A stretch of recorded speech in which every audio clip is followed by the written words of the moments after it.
Hi, Sue North. It's good to see you again.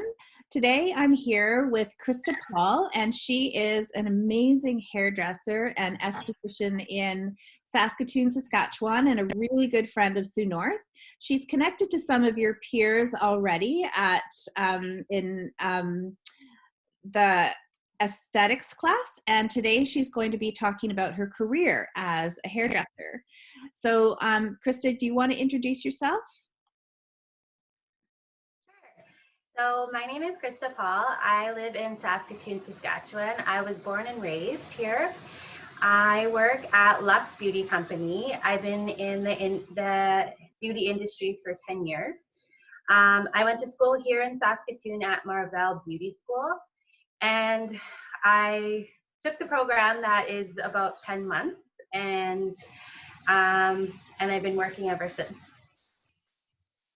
So, Krista, what kind of training did you have to complete all of your qualifications? Because I know that you're a hairdresser, but you also have qualifications in other areas as well. So maybe you can tell the students about some of those, and also what you would have needed to take in high school in order to get into that program.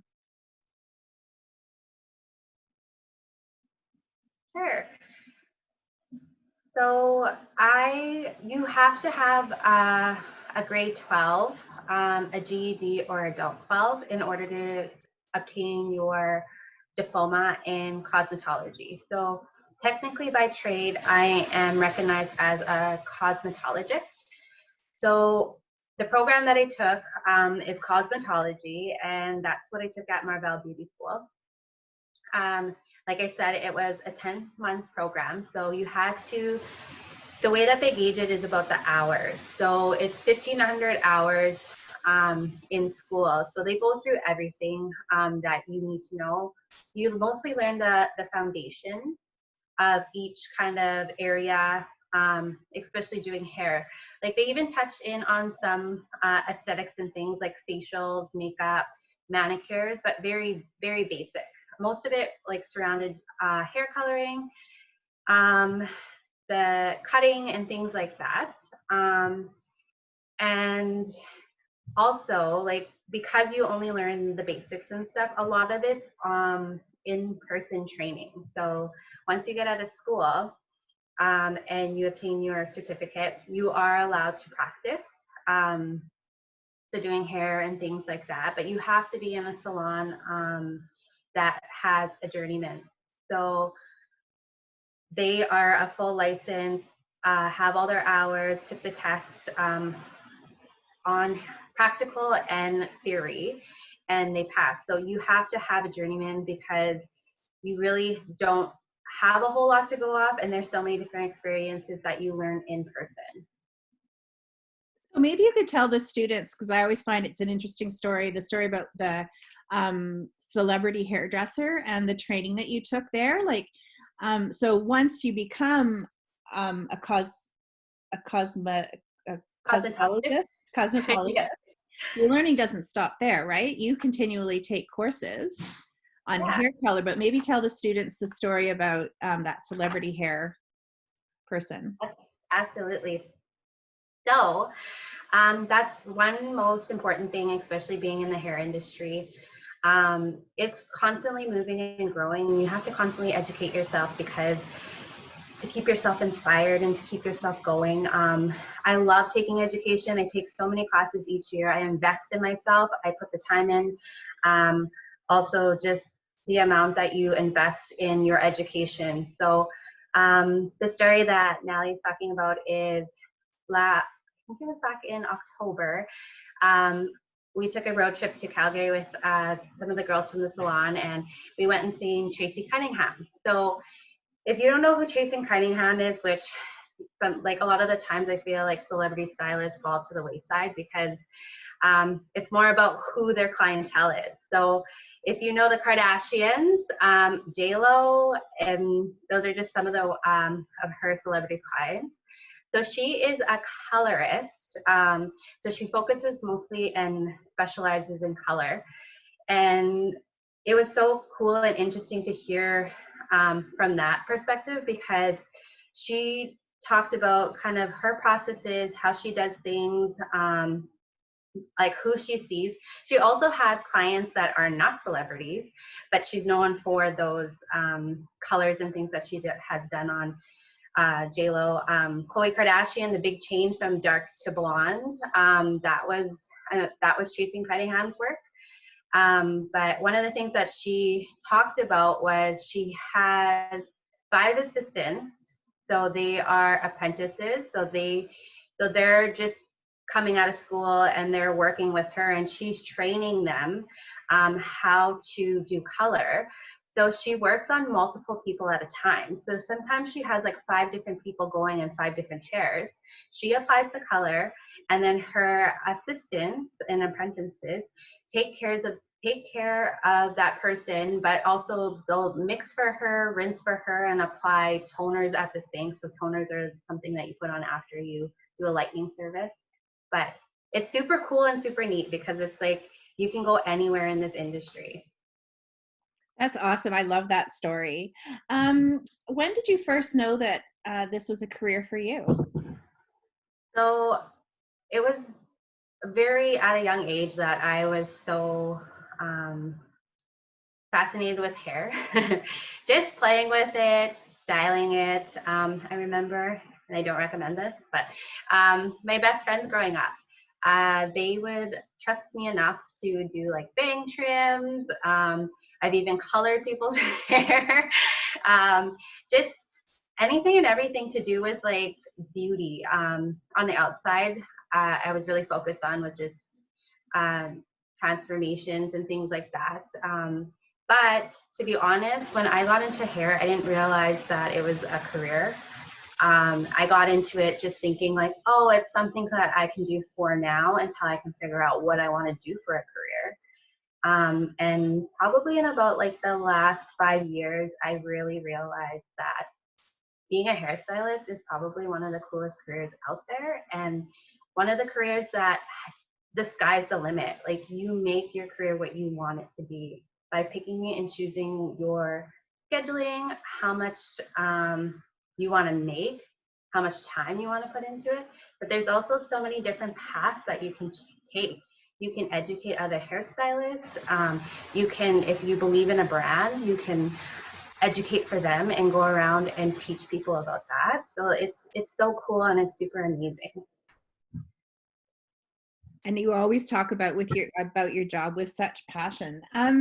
So what would your main responsibilities be in your job right now?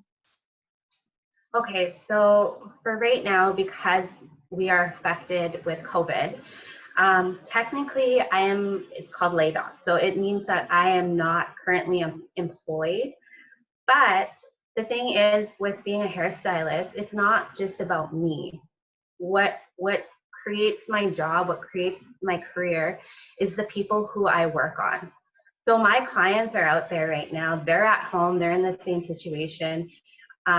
You know, their roots are showing, or their hair's doing maybe not what they want. They need a haircut and things like that. So what I'm doing right now, actually, and I'm super thankful for social media, is because I'm able to connect with them. And right now, more important than ever is building that relationship with them, and just even reaching out and just being like, hey, how are you doing? Like, how is your family? And making sure that they know that I'm here thinking of them. And it's not just about only, doing their hair. It's about having that relationship and connection with them. And not only that, like how I can help them, it's still talking to them and recommending those products and things that are super important and a great tool at home so that they can take care of their hair during this time. And not only that, let's talk about the future, about like, hey, it's going to be summer. Like, let's do, like, I've seen this really cool blonde, or I've seen this super short, cute cut. Like, I think this looks great on you. Just having them think and know that I'm here for them is like the biggest thing. That's so important. Maybe Krista, you can talk a little bit about that you've explained to other classes as well about owning your own chair in a salon as opposed for working for somebody else. Okay. So there, like I said, there's so many different avenues that you can take with being a hairstylist. So when you first come out of school, you have to be an apprentice. So like I said, a journeyman, the difference between an apprentice and a journeyman is the journeyman is somebody who put the hours in, has done the tests, theory and practical, so hands-on, and has obtained that certificate. So once you get your journeyman certificate, that allows you to almost like open a salon or run your own business behind the chair. So I'll start at the beginning. So when you first come out of school, you're usually on a wage just because you don't have the clientele. So a wage can look anywhere from like minimum to whatever the salon chooses that they will pay in wage, and it just kind of depends on what your responsibilities are. So once you start, getting your clientele and you have regular people coming in, you'll switch to commission-based. So what commission-based is, you're going to get a certain percentage of what you do on a service.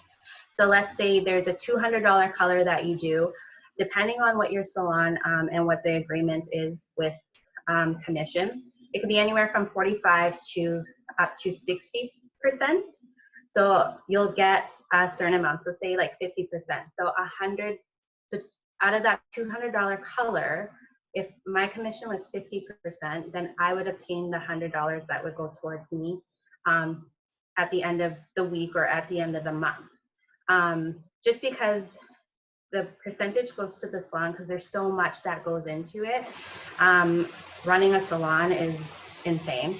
I've actually been learning a lot with my boss, just keeping us in the loop with during this time. I'll go into that a little bit more, but so commission-based is what you make on per service, a certain percentage. And then the other way, so that's if you're working in the salon, under the salon. You can work in a salon where they call chair rental. So chair rental is actually kind of like your own business within a business. So you pay a certain amount per month for your booth or your chair. So again, it depends on where you're located and what salon you're working within. But the one thing with chair rental, you get 100% of whatever you make off each service, but you are responsible for carrying your own color, carrying your own products.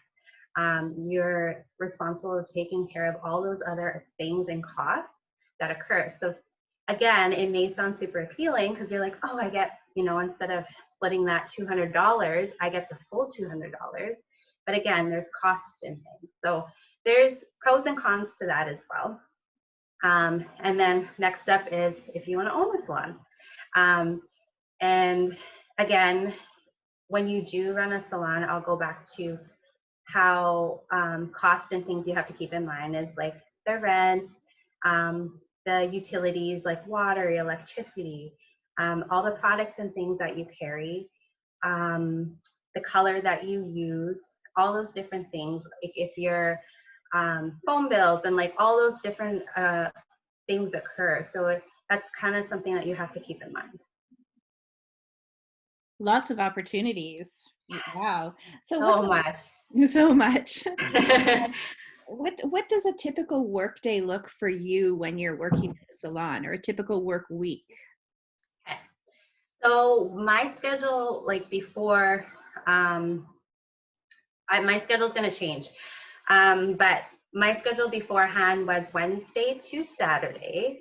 I worked 32 hours a week. So there was 3 days I worked 8 hours, and then the one day I worked 6. So Saturdays were my shorter days. But usually about an 8-hour day. It depends on what type of service I'm doing. If I'm doing a full change of a color, it could be anywhere from 3 to 4 hours. So that's a specialty color like blondes, the balayage, like from the dark to the light, things like that. Haircuts, women's haircuts could take anywhere from an hour to an hour and a half. So hour and a half is longer, more transformation. So it all depends in those 8 hours of what type of service is booked in. So some days, like I could have 3 clients and just be doing colors all day. Or some days I've had 8 clients where I'm doing like men's cuts, ladies cuts, kids cuts, one color, and then a makeup, because I also do makeup. But in between those times too, we're on a go, go, go. It's not rare that we technically get a break. We're supposed to get breaks, but it's hairdressers are a whole other thing. You just kind of like grab snacks in between your clients, or you like eat while your color's processing. Like we're so like good at multitasking. It's kind of crazy. I forget, like I don't realize it sometimes too. Like I find like I'll hold like 2 or 3 things in my hands. Like I use my fingers to hold these things because that's what I do with my scissors and my comb. It's super funny. Cool. What do you like most about your job? What I like most about my job is the connection with people and being able to give somebody that gift that to help them feel beautiful on the outside, like within the inside, and being able to talk and listen and communicate and hearing what they want to see their outside and helping them change that in transformation. Like it's a crazy feeling to have somebody come in and say like they are having a horrible day and then take them back to the sink, give them a good wash and a massage, and then give them this beautiful style, and then you see them walk out with a bounce in their step. That's what keeps driving me for being a hairstylist and why I love my career so much. That's so cool. And people are really missing you, I'm sure, because you are. I've been getting messages, and I definitely miss them too. And what is your biggest challenge at work? It changes. Like there's so many different things that is challenging. Sometimes clients can be challenging. Sometimes the color that doesn't work out is challenging because somebody had change in medication or they're using something different on their hair. Like there's so many different things. And not only that, working with, there's 10 of us at the salon. So there's so many different personalities. And some days, you know, we're all human. We have things going on. And if somebody's having a bad day, we try and not bring it into the salon, but sometimes that could be challenging too. So it's different. And that's one thing too with like being in the industry. There's so many like dynamics and aspects and stuff, and it never gets bored, and I swear every day is different.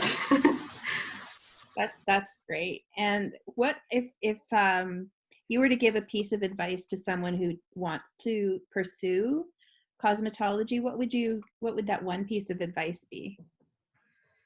I would say just really make sure that you are a people person, because getting into this, I didn't think about it and didn't realize it. And it's not about you.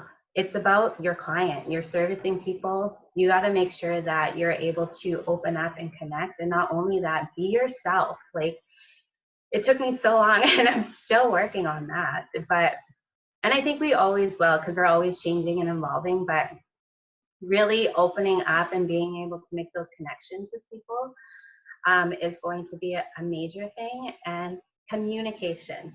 Listen. You need to listen, do your consultation, and hear your client what they want with their hair, or what they don't want, because sometimes they don't always know what they want, but they definitely know what they don't want. Educate. Be aware of your environment, because that's going to be a major thing. If you're in an environment that's not going to allow you to be who you are, or has the things that you want to, work towards, don't stay there. Move, find something else. What else? There's so much. I've learned so much, even in like the last couple of years. But I think the biggest thing is like human connection and really opening up and being vulnerable. That's when I found I've made some really awesome connections, but also have had some really great results. Even just having somebody trust you in cutting and coloring, like it's insane. That's awesome advice. And it's so great to hear that it always comes down to that personal connection. So Krista, I just want to thank you for connecting to the students from Sioux North, and hopefully we'll have an opportunity to connect with them in the fall when everyone's back at school, we hope.